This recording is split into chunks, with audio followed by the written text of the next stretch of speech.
E aí, pessoal? Tudo bem? Bom, estamos em janeiro de 2021 e eu vou fazer aqui uma previsão ali para 2030, vai, daqui 9 anos. Daqui 9 anos a gente vai ter algumas crianças ali com 5, 6 anos ali, que nasceram já no meio da década, vão estar começando a crescer, começar a ver futebol, né? E os seus pais vão começar a ensinar futebol e começar a tentar convencer o filho de que time torcer. E os pais palmeirenses vão ficar falando para os seus filhinhos, neopalmeirenses, de uma certa noite em janeiro de 2021, quando o Palmeiras destruiu o melhor time da América. E, bom, quando o Palmeiras fizer isso, eu não vou falar nem se fizer isso, porque eu sei que eles vão fazer isso, tá? Quando os palmeirenses fizerem isso, eles terão razão. Tá, estarão muito certos em falar isso, pegar o vídeo desse jogo, ficar mostrando, não sei nem se vai existir YouTube, qual que vai ser a plataforma de vídeo até então, até aquele momento, ficar mostrando os vídeos desse jogo, tudo, vão ter muita razão, porque o Palmeiras teve uma atuação monstruosa, daquelas atuações para marcar época, né? Todo grande clube do futebol mundial tem suas grandes partidas, seus grandes momentos na história, ali aquela partida épica, tudo, algumas nem resultam em título, algumas são só um clássico de meio de campeonato que você vence, tudo. Essa do Palmeiras vale a semifinal de Libertadores e foi. Mesmo que o Palmeiras nem vença o título, o Palmeiras vai estar lembrando desse jogo. Quando ganhamos de 3-0 do River. E vai ter razão. Foi uma partida monstruosa. Porque ganhar de 3-0 do River na Argentina, o jogo foi a Avellaneda, né? Então não dá pra falar Buenos Aires, mas ele é pertinho. Ganhar de 3-0 do River, em geral, já denota que você teve uma grande atuação, né? Você não ganha de 3-0 assim, sem querer. Mas até existe uma possibilidade de alguns placares de 3-0 serem construídos de forma um pouquinho mais acidental, ali de você joga um pouco melhor, tá ganhando, daí o outro time no final das contas se abre muito e toma 2 gols no contra-ataque, ou de repente o juiz começa uma pataquada lá e acaba te favorecendo e você faz lá uns gols ali, e você pode acabar ganhando de 3-0. Você até merecia ganhar, mas 3-0 soa como um placar exagerado, daí seu goleiro vai lá, pega um pênalti, daí no contra-ataque sai o gol, qualquer coisa assim. Tá? Mas não. Esses 3-0 desta terça-feira, jogo de ida da semifinal da Libertadores, foi um 3-0 com autoridade. Um 3-0 que, se a gente fosse pensar em algum outro marcador para o jogo, algum outro marcador que talvez representasse melhor o que foi a partida, talvez fosse um placar mais elástico para o Palmeiras. Eu até acho que 3-0 ficou bem na medida. Mas se a gente fosse fazer algum ajuste nesse placar pelo que se viu em campo, era para aumentar o número de gols do Palmeiras e não para aumentar o número de gols do River. Porque o Palmeiras massacrou o River Plate em vários aspectos. O Palmeiras foi superior ao River Plate tecnicamente, taticamente e mentalmente. O Palmeiras foi superior em tudo ao River Plate e soube usar o que tinha de melhor, soube aproveitar todos os seus recursos, tanto técnico quanto de capacidade de preparação e treinamento, para fazer um jogo quase perfeito contra o River Plate. Eu só não vou dizer quase perfeito, porque o Palmeiras até perdeu uns golzinhos ali que dava até para ter feito mais. Tá? Mas é uma partida praticamente perfeita contra o River Plate. Aí a gente vai voltar um pouco, o que era o cenário pré-jogo ali, o cenário desse River e Palmeiras. A gente até imaginava que o Palmeiras poderia tirar proveito de algumas coisas desse encaixe de jogo. O Palmeiras vinha de uma sequência complicada nas últimas semanas. Teve jogos duros em que o Palmeiras não conseguiu manter um nível de intensidade que o jogo exigiu. E por isso o Palmeiras teve dificuldades. Porque até por uma questão principalmente física, mas o Palmeiras, por exemplo, o jogo contra o Inter, perdeu por 2-0 no Beira-Rio. Os 2 jogos contra o América, no caso, o jogo de volta principalmente, até o gol do Luiz Adriano, depois o Palmeiras meio que se assentou. Os 2 jogos contra o Libertad, no jogo de volta até a expulsão do Pires. Antes disso, o Palmeiras ganhava o jogo, mas o jogo estava difícil. Então esses jogos de muita intensidade, e o jogo contra o Santos, na Vila Belmiro, os jogos de muita intensidade contra adversários mais fortes, mas mais do que a força técnica do adversário, era a intensidade que o adversário estava conseguindo impor no jogo, o Palmeiras estava com dificuldade de igualar. E daí era muito compreensível por 2 motivos principais. O primeiro, físico. o Palmeiras estava numa maratona de jogos e, além disso, no meio dessa maratona, ainda teve um surto de Covid que bagunçou ainda mais a gestão do elenco, teve que fazer que vários jogadores perdessem um período grande, não só de jogos, mas até de treinamento, porque tinham que ficar de quarentena, e quando volta, muitos jogadores não voltam nas melhores condições depois disso. Isso a gente já está percebendo que acontece. Então, os jogos que exigiam mais esse físico, o Palmeiras tinha dificuldade de responder. Segunda questão, o Abel Ferreira não estava tendo tempo de treinar o time. Então o time ia meio que fazendo ajustes à medida que ia conseguindo. Mas, por exemplo, quando o Palmeiras tinha que fazer um jogo que o Palmeiras tinha que criar mais diante de um adversário que se fechava muito, o Palmeiras ia precisar de recursos ali, de treinamento, de entrosamento, de trabalho, de jogadas, que o Palmeiras não estava tendo tempo de fazer. O próprio Abel chegou a falar nisso, que muitos dos treinos que ele estava fazendo eram treinos mais em vídeo para não desgastar o elenco. Então o Palmeiras, por causa disso, o Palmeiras tinha uma desvantagem contra o River.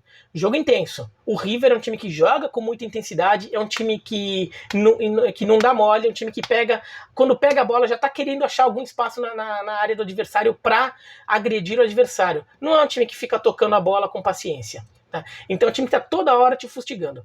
O lado bom, o Palmeiras mostrou ao ter uma facilidade maior, pelo menos neste momento de desenvolvimento do trabalho do Abel, de uma facilidade maior de jogar quando você tem um pouco mais de espaço na defesa do adversário e jogar em velocidade. Tinha problema da velocidade ali, do cansaço, mas a articulação de jogadas funcionava.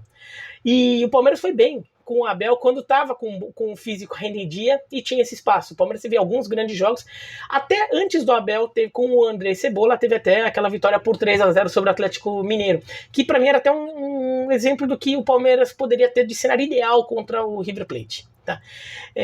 Que eu acho que até superou. Mas então era esse encaixe. O que o Palmeiras tinha que fazer? O Palmeiras tinha que conseguir trabalhar para igualar a intensidade, no mínimo igualar a intensidade do River, para não sofrer com isso, e ainda achar as válvulas ali de escape para conseguir trabalhar essas jogadas em velocidade. Até porque a jogada de velocidade do Palmeiras não é dar um chutão lá de trás e esperar alguém sair correndo lá na frente. Né? Não, é uma jogada trabalhada. É uma jogada em que os jogadores vão saindo lá de trás e vão trocando passes em velocidade. Esse é o contra-ataque que o Palmeiras vinha fazendo muito bem e estava com um pouco de dificuldade por questão física. Então o Palmeiras tinha que criar isso para pegar o River. Tá? Daí começa o jogo e o Palmeiras está com um problema. O lado direito da defesa do Palmeiras está fazendo água. Né? O River Plate estava achando espaço ali, né, nas costas do Marcos Rocha, até porque aquele setor, quem deveria estar ao lado do Marcos Rocha era o Luan, mas o Luan sofre uma lesão ali no aquecimento para o jogo, então entra o Alan na defesa do Palmeiras. Então aquele setor tem uma modificação, tem uma mudança. E talvez por isso, talvez até por essa mudança, ou talvez por alguma dificuldade ali do Marcos Rocha de conter esses ataques constantes do River por aquele lado, o Palmeiras tenha tido algumas dificuldades. O River cria duas oportunidades por ali, uma nem foi tão perigosa assim, mas a segunda foi muito perigosa e o Everton salva com o pé. E se ele não faz aquela defesa, o destino do jogo podia ser outro. Mas ele salva com o pé e mantém o 0-0 no placar. Mas o Abel, ele foi muito inteligente ali. Ele percebeu que tinha um problema. E ele não ficou esperando acontecer. Porque assim, se você vê os primeiros 15 minutos do jogo e depois vai embora, depois para de ver, você fala, bom, em algum momento a bola vai entrar, em algum momento o River vai fazer 1-0. Porque era a sensação que dava, porque o River estava com facilidade e o Palmeiras não conseguia tanto. Né? Só que ele faz um ajuste. Ele pega o Gabriel Menino, que era um dos volantes, e bota para reforçar aquele setor. Fazer uma linha defensiva de 5, mas com o Gabriel Menino ali caindo um pouco pela direita, fazendo um pouco mais de companhia ao Marcos Rocha. Até porque o Gabriel Menino até tem experiência de jogar como lateral, então ele faz um papel defensivo bom ali para fechar o lado. Então o Palmeiras fica com uma linha defensiva de 5 que estanca a sangria que tinha naquele setor. Daí, o Palmeiras ainda tinha 3 volantes e o Abel deixa de fora o Zé Rafael Veiga para colocar o Lucas Lima, colocar o time com os 3 volantes garotos, né? O Gabriel Menino, o Patrick de Paula e o Danilo. Ali, a gente começa a ver a outra faceta desse jogo do Palmeiras. O Palmeiras vem jogando quarta domingo, né? Quer dizer, vem jogando de meio de semana e fim de semana direto, né? Desde que o Abel chegou. Então o Palmeiras não tinha tempo de treinar. O Palmeiras teve 6 dias entre o jogo de volta contra o América pela Copa do Brasil, e que foi o último jogo, e esse jogo contra o River, né? Ele não joga no fim de semana. Então teve 6 dias para trabalhar. Em 6 dias, não dá para você chegar e mudar a cara do time inteiro, tá? Falar, não, agora o ataque vai funcionar, vai virar um balé no ataque ali, não, porque a gente... Não dá para fazer tanto assim. Agora você consegue fazer algumas coisas. E ficou muito claro como o Abel fez. O Abel treinou esse time. O Abel tem visão de jogo, o Abel tem olhar crítico para os problemas que o Palmeiras vinha tendo. O Abel mostrou que teve olhar analítico para as situações do River Plate e como ele poderia mexer com os jogadores que ele tinha à disposição, criar uma equipe que poderia explorar as fragilidades que ele via no River Plate. E isso funcionou muito bem. Bom, primeiro, estancou a sangria defensiva ali no lado direito. Tá. Depois, o que ele faz? Os 3 volantes, que na verdade acabam virando mais 2, né? O Gabriel Menino até sai, né? Quando o Palmeiras não tem a bola, ele se posiciona lá atrás, mas depois ele também sai um pouco quando o Palmeiras tinha a bola. Mas então o Palmeiras fica com uma linha, fica com 3 volantes, mas são 3 volantes que são jovens. Então você pode falar, mas pode ter inexperiência, pode sentir um jogo desse tamanho. Verdade, mas são 3 jovens que em alguns momentos ao longo da temporada mostraram não se importar muito com isso, mostraram ser jovens com personalidade. Então você podia ter um bom palpite de que eles estariam à altura desse jogo, que eles não murchariam na partida, que eles não se encolheriam, porque em outros momentos em que eles poderiam ter se encolhido como um jovem que está começando a carreira, eles não fizeram isso. Então dava para imaginar que isso pudesse acontecer, de eles estarem à altura do jogo. E além disso, eles teriam um pouco mais de fôlego, de força física para a partida. E eles são técnicos, então eles poderiam dar ao Palmeiras uma saída de bola muito boa. Eles poderiam dar alguns passes em profundidade ou alguma saída em velocidade melhor, porque são jogadores que têm essa característica. Então eles poderiam marcar muito bem, eliminando uma inferioridade numérica que o Palmeiras poderia ter no meio de campo, no setor de marcação, no combate, na questão de combate, e quando tivesse a bola poderiam sair rápido. E daí a gente começa a ver isso. Quando o Palmeiras consegue ajustar a defesa, o jogo já iguala. Imediatamente igualou. O River já não domina mais o jogo e o jogo já começa a ficar muito equilibrado lado a lado. E daí era questão de algum momento em que isso se desequilibrasse. E que momento que é? É quando o Patrick de Paula acha um lançamento ali por elevação para o Gabriel Menino na ponta direita, o Gabriel Menino caindo pela ponta, né? Ele que era o volante que estava fazendo às vezes de zagueiro para estabilizar a defesa, mas neste momento ele aparece como ponta direita para receber a bola. O Gabriel Menino cruza, né? E daí o Armani bate cabeça com o Rojas, uma falha difícil de entender do Armani, um ótimo goleiro e um goleiro muito experiente, mas faz uma pataquada, sai com o pé ali, talvez com medo de dividir com o Rojas, imaginando que o Rojas pudesse fazer alguma coisa, ele vai lá e sai com o pé, um erro técnico absurdo, a bola volta para o Rony, que bate, ajeita a bola, bate, a bola acaba desviando no zagueiro do River e mata o Armani, a bola acaba entrando no canto. E ali o jogo acaba. Porque assim, quer dizer, o jogo não acabou, o jogo ainda teve muita coisa para acontecer, mas ali o River acaba, porque o Palmeiras acaba, o Palmeiras já tinha conseguido fazer uma igualdade tática e o Palmeiras começou a ganhar o jogo mentalmente e tecnicamente, né? Os jogadores do Palmeiras começam a crescer cada vez mais e daí o Palmeiras começa a explorar e daí começa a jogar com uma naturalidade impressionante. O River sente o momento e mais do que o gol em si, o que eu acho que o River sentiu foi ver um adversário que estava tão forte. Talvez o River não esperasse um Palmeiras tão forte assim, um Palmeiras tão preparado, um Palmeiras tão ajustado para enfrentar o River. Então o River não consegue mais jogar, e o River começa a se perder um pouco, talvez meio desorientado, talvez sem saber o que fazer. E o Palmeiras começa a criar jogadas, a achar alguns espaços com alguma tranquilidade. No primeiro tempo ainda tem um gol do Scarpa que é anulado, numa bola que o Rony volta para receber, ele avança, o Luiz Adriano sai do meio para a direita para receber o passe, enquanto o Scarpa vem vindo por fora, porque o Luiz Adriano vai chamando a marcação e o Scarpa vem vindo pela esquerda para entrar livre. O Rony toca para o Luiz Adriano, que sem olhar para o Scarpa, mas ele sabia que tinha lá. Como é que o Luiz Adriano recebe a bola? E ele sabe que tem um jogador entrando nas costas dele. Treinamento. Isso daí foi treinado, isso daí foi ajustado. Isso daí foi... provavelmente o Abel criou, mostrou ali situações. Ó, tive um contra-ataque, você vai aqui, você vai aqui. Alguém vai vir aqui, você já sabe que alguém vai vir aqui. Então você já passa a bola. Se receber, você já passa a bola que alguém tá vindo. O Luiz Adriano passa. O Scarpa pega, dá um totalzinho por elevação no Armani e toca pro gol. Mas o Luiz Adriano estava impedido e realmente estava.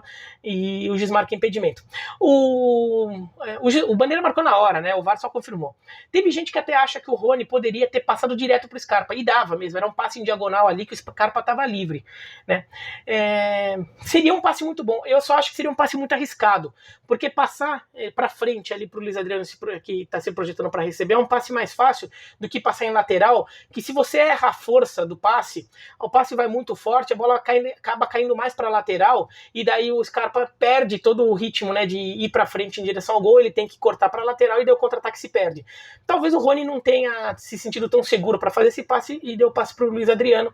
Talvez eles já tenham treinado mais a jogada dessa forma, por isso que ele não tem toda a outra. De qualquer maneira, o Palmeiras tinha criado uma situação muito clara de gol, que só não se confirmou por causa de um impedimento que foi ali por meio metro. Então o Palmeiras estava bem. Muito bem na partida. No segundo tempo, a dinâmica permanece a mesma, não muda. O Palmeiras continua, o River Plate continua perdido, o River Plate para de articular e o Palmeiras tem um controle total da partida, né? O segundo gol surge rápido num lance em que o Rony e o Luiz Adriano fizeram partidas monumentais. Até acho que em campo o melhor jogador, para mim o homem do jogo pro Palmeiras foi o Abel Ferreira, tá? Mas em campo eu acho que o Gabriel Menino foi melhor e acho que esse jogo cravou ali, botou aqui, não é mais Gabriel Menino, é Gabriel Marmanjo, nem é Gabriel adulto, é Gabriel Marmanjo, porque esse foi jogo de marmanjo, jogo de cobra criada ali, tá? Mas o Rony e o Luiz Adriano foram espetaculares, a movimentação dos dois foi muito boa. Eu até cheguei a dizer que num Palmeiras ideal, que teria o Gabriel Veron disponível com 100% fisicamente, eu até colocaria o Veron na direita e o Rony como centroavante tirando o Luiz Adriano. Porque o Luiz Adriano é um atacante tecnicamente muito bom, ele é muito inteligente, mas ele em geral não é tão rápido. Se você for jogar com tanto contra-ataque, nem sempre ele consegue atender. E porque ele nem sempre consegue ter a intensidade que esse jogo exige, porque ele tem ele sofre com problemas físicos com alguma constância. Agora, nesse jogo, ele estava tinindo ali, acho que os 6 dias lá de descanso ali foram muito bem aproveitados também fisicamente. O Luiz Adriano estava se mexendo muito bem, com muito critério, sabendo muito bem o que estava fazendo para abrir espaços, para incomodar a defesa do River, para aproveitar quando o Pinola estava mal posicionado, para aproveitar a insegurança do Rojas. O Luiz Adriano muito bem, o Rony também muito bem, para criar essa instabilidade ali. No começo do segundo tempo, o Rony volta, passa para o Luiz Adriano, que o Luiz Adriano tá perto, de frente, na frente do Rojas, que tá formando a última linha. O Luiz Adriano, ele é grandão, né? Então ele aproveitou o tamanho dele, e daí o Luiz Adriano faria melhor que o Rony, porque o Rony é pequenininho. O Luiz Adriano só usa o corpo dele para virar e tá de frente pro gol. Claro, tinha um campo enorme para percorrer, mas ele já não tem mais ninguém na frente dele. E daí ele vai muito bem, ele corre muito bem, então ele mostra um vigor físico que ele não vinha mostrando, talvez até porque não tinha esse vigor físico total nas partidas anteriores. Ele ganha na corrida, chega na cara do gol do Armani e só toca ali 2-0 Palmeiras, e num placar construído com muita naturalidade. E depois o Palmeiras continua jogando e assim, até se impondo de forma até cruel sobre o River Plate. O Gabriel Menino tem uma hora que ele domina uma bola de letra, que daí irrita o Enzo Pérez. Daí tem uma outra que ele começa a passear pelo meio de campo ali, tá sem marcação, o Palmeiras tá fazendo o que quer em campo, ele começa a passear ali, daí o Carrascal perde a cabeça e bate nele, o Carrascal é expulso. Na cobrança dessa falta, uma jogadinha ensaiada do Palmeiras ali, engana a marcação do River, e o River talvez nem tivesse mais com cabeça, com capacidade de concentração para manter uma marcação intensa. E daí o Vinha sobe sozinho para desviar e fazer o terceiro gol do Palmeiras. E depois o baile segue, o Palmeiras continua criando algumas chances, até por alguma insolência. Perde alguns gols que, se tivesse com um pouco mais de concentração ali, com um pouco mais ali de intensidade ali para ampliar o marcador, talvez até ampliasse, porque o Palmeiras já jogou um pouco mais relaxado no final, então ficou só nos 3-0. Mas o River Plate não criou oportunidades de perigo no segundo tempo, não criou grandes problemas pro Everton. Teve uma bolinha ali que passou com o Everton espalmou, tudo, mas nada de grandes sustos assim que ameaçasse a vitória do Palmeiras, a vantagem palmeirense de forma significativa. Então, uma partida monstruosa, em que o Palmeiras tirou o River, que é nosso, o time todo controlado, o time experiente de Libertadores, tirou o River do sério, fez o River se desconcentrar, fez o River ficar perdido em campo sem saber o que fazer, né? Fez o River se desorganizar, fez os jogadores do River caírem muito, não terem um rendimento técnico bom, porque eles não conseguiram espaços e eles foram superados tecnicamente pelos jogadores do Palmeiras e taticamente o Abel Ferreira deu um show nesse jogo, um show, né? Então, assim, como ele viu bem o jogo e como ele preparou o time. E é muito legal quando você vê, quando a gente fica falando da maratona de jogos do futebol brasileiro, que o técnico não treina, daí tem um time que fica lá uma semana, às vezes até mais que uma semana para treinar antes de um jogo seguinte, porque conseguiu algum buraco no calendário, daí quando vai joga a mesma porcaria, né? Ele fica reclamando do calendário porque não consegue treinar, e quando treina não joga nada melhor. Agora, quando você vê que o time volta treinado, e você percebe que ele tá treinado, você percebe que o jogador tá correndo certo, não tô falando nem que tá correndo mais, tá? Nesse caso o Palmeiras até correu mais, porque eu acho que a parada até ajudou a fisicamente recuperar um pouco melhor os jogadores do Palmeiras. Mas os jogadores começam a correr certo, eles começam a correr pro lugar certo, pro lugar em que vai conseguir ser produtivo, o lugar em que vai criar algo pro time, ou um lugar em que ele vai fechar o espaço do adversário, né? Começa a correr certo, você vê que os passes, a troca de passes começa a sair melhor, por quê? Porque na verdade os jogadores sabem melhor onde o companheiro vai estar, porque isso está treinado, isso já está mais conversado, já está mais ajustado, né? Quando você vê que o time ajustou a sua forma de jogar para explorar as fragilidades do adversário, então usou esses dias para se preparar para aquele adversário, sabendo que é um jogo especial, e o Palmeiras fez tudo isso. Então a atuação de vários jogadores do Palmeiras, né? Eu falei do Gabriel Menino, do Rony, do Luiz Adriano, que foram os que mais me chamaram a atenção, mas o Patrick de Paula jogou muito bem, o Everton foi muito importante naquele comecinho de jogo ali, em segurar o 0-0, se ele tomar ali o gol, o jogo teria uma dinâmica provavelmente muito diferente, mas até porque eu acho que o plano do Palmeiras incluía estar no 0-0 à medida que esse plano de jogo fosse se impondo na partida. Mas acho que a grande estrela do Palmeiras foi o Abel, que mostrou a diferença que faz você ter um técnico bom, que conhece futebol, que tem recursos e que está disposto a trabalhar para explorar o adversário contra um adversário que é absurdamente bem treinado. É muito bem treinado o River Plate. Não dá pra dizer que o River Plate é fraco, o River Plate é ruim, o River Plate não é tudo isso. Não, é um time muito bom sim.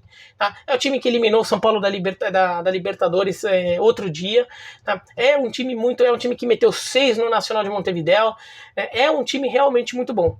Mas o Palmeiras passou por cima, né? Porque fez um jogo em que tudo foi muito bem trabalhado durante esses últimos dias para chegar nesse jogo e fazer essa atuação. Uma atuação até muito melhor do que o Palmeiras vinha fazendo. Por quê? Porque soube aproveitar o tempo que teve.